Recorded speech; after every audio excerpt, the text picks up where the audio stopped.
It's so loud in my headphones. I love it. Jeff, this pains me to do. So we are recording this rough cut almost entirely for me to point out the fact that Jason is wrong No, it's not. because It's not almost entirely, Jeff. It's entirely. so this is about Netflix. And I used to own Netflix. And when was it, Jason? Back in 2021, I was texting you about Netflix, and it was that first quarter when subscriber growth went down. You remember that quarter, and everyone started to panic about Netflix. I know a lot of people sold it and got freaked out, and I was trying to decide what to do, and I was texting you, and I was trying to make the case that I saw some bright spots in their earnings, and your response to me was, I quote, Three words. "It's toast, dude," I believe was the quote. Yes. And I took the time to look it up. Since the day you said that to me to now, um, Netflix is beating the S&P 500. So it is. It's true. It's it true. has been, I'm trying to go back and find the tweet here, but I mean the text, but it has been a market beating investment since the day you declared it toast. And yeah. Now, but I want to say this. If you had not texted me and instead bought the stock fell, what, 50%, I believe, in like the next 2 months after I said it's toast, dude, and stayed down for like 4 months, 5-6 months. I know. Look, I don't really want to bust your chops about it, but I think you should because okay, I do. All right. I want to say this too. I want to say this because what I was going to say is you should have asked me a month later. And what would you have said a month later, Mr. Hindsight? It's toast, dude. See, I was right. It fell 50%. So here's what I want to talk about. I remember thinking at the time, is this one of those moments where people panic and sell, and then you look back at it a year or two later and go, oh, it was just a blip in the road. It was like the Quickster debacle with the same company that they recovered from very successfully. And I don't think we're going to see that kind of a return, but it was a much smaller company at that point. But I think that's worth the conversation, not so much to point out that you were wrong, but you were very, very wrong. But it's more to have a conversation about the fact that sometimes you do, it's really, I guess the point is, it's really hard to hold on when you see something like that, because that could have gone two ways. That could have been, this is it. Subscriber growth is going to plummet. They're going to lose all these other streaming services too much. This first time they've had competition, they can't handle it. And it turned out that they did what they had to do. They bailed on their never advertising model. They added an ad tier. It was very successful. I think what you're getting at right now is really the important part. And this is, I was kind of kidding when, you were saying that it was mostly about giving me a hard time. And I said, no, it's entirely about it. But no, this is the other part of it. To me, this is the most important part of this rough cut, Jeff, is we're so good at, as humans, because where our brains are wired, like we look at something and like a moment in time and we freeze it, and that becomes our opinion forever, right? And it's so hard to let go of that.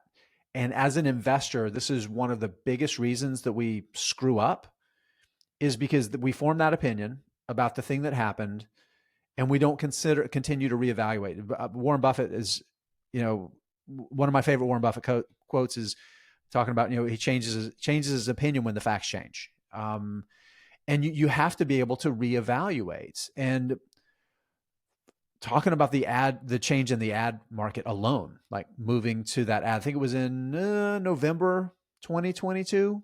So we're about a year ago.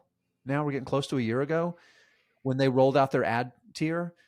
That one thing changed like the profitability profile for Netflix in a substantial way, because they figured out that the business could actually be more profitable. Like those cheaper tiers could be more profitable users than the users paying $20 a month for the premium, multiple streams, all of that stuff. And I think that that's really, really important to note. The other part, go ahead, Jeff. Go ahead. I think one of the reasons people liked investing in Netflix for all these years is belief in the management team. I mean, Yeah. people looked at Reed Hastings and the other guy who's the Ted CEO. Sarandos. Thank you, Ted Sarandos, and said these guys have been wildly successful. They already pivoted the business once. It Yep. started as mail order DVDs, and they were smart enough to see the future of streaming, and they pivoted to that. And in a world where you're basically the only game in town, which they were until Disney Plus launched and all these other streaming services came around, you could get away with the subscription only, no ad model, and Yeah. you could say in your earnings calls, we will never have advertising. That I want to release all the episodes at once. I want people to watch. You could make all these sort of groundbreaking decisions when you're the only game in town. Now, what I'm impressed by is as soon as the facts changed, they changed their minds, Yeah. and they Yeah. they saw the writing on the wall. And I think that's what great management teams do. And I think that was part of why back when I texted you about it, I was thinking to myself, maybe they have the foresight and the track record and the knowledge to get through this and figure it out. And I was right and you were wrong. Yeah. I mean, if you freeze that one moment in time, yes. Yes. But one more thing I want to point out too, that I think is really important and interesting, because we're talking about making mistakes, is Netflix management basically has made two big mistakes over the history of the business. And both times they learned from those mistakes, reacted appropriately, probably at the appropriate time, and have led the company to greater and greater heights. And the first one was, again, the streaming move. So Reed Hastings was hyper aggressive about building out the streaming business, so much so that he wanted to split the business apart years ago and split off the DVD business from the streaming business. The streaming business would stay Netflix, and they were going to spin off the DVD business as Quickster. That was the stupid name. Like, they Yep. couldn't even, here's the thing about it, here's how bad they handled it. Quickster.com wasn't even available. Some random schmo had the website Quickster.com that he opened, right? So very big mistake to do it. They wanted to raise prices, so they're going to roll out that. They're going to split the business off. They're going to raise prices. The stock fell like 70% because they raised prices, and they actually saw there was the first ever decline in members, quarter over quarter, and they stopped and reevaluated and said, "Whoa, we're going to slow things down. We're going to shelf this idea, and we're just going to run this as one business." So they responded appropriately. And now, of course, the streaming business is the business. And the other one, the mistake was the ads, right? Adding an ad tier. I think there's an argument that they probably could have done it sooner. Maybe should have, but they didn't really have to your point.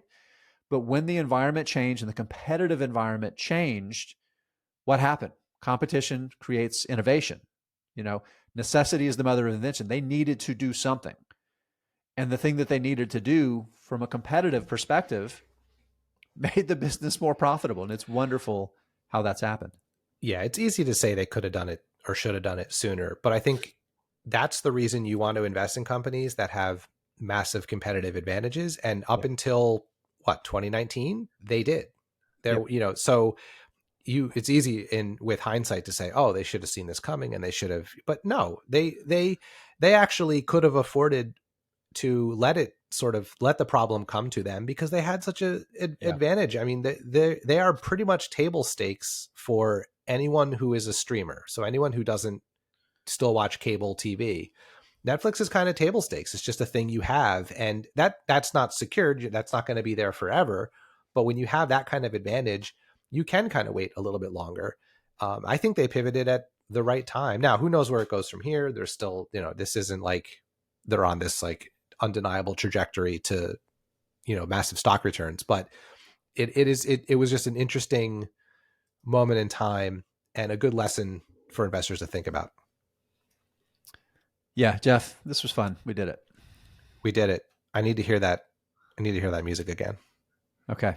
Before I play the music, just a reminder, we can talk about our mistakes all we want. It's up to you to make your own mistakes. This ain't advice. Do your thing. All right. See you next time, Jeff. See you next time, buddy.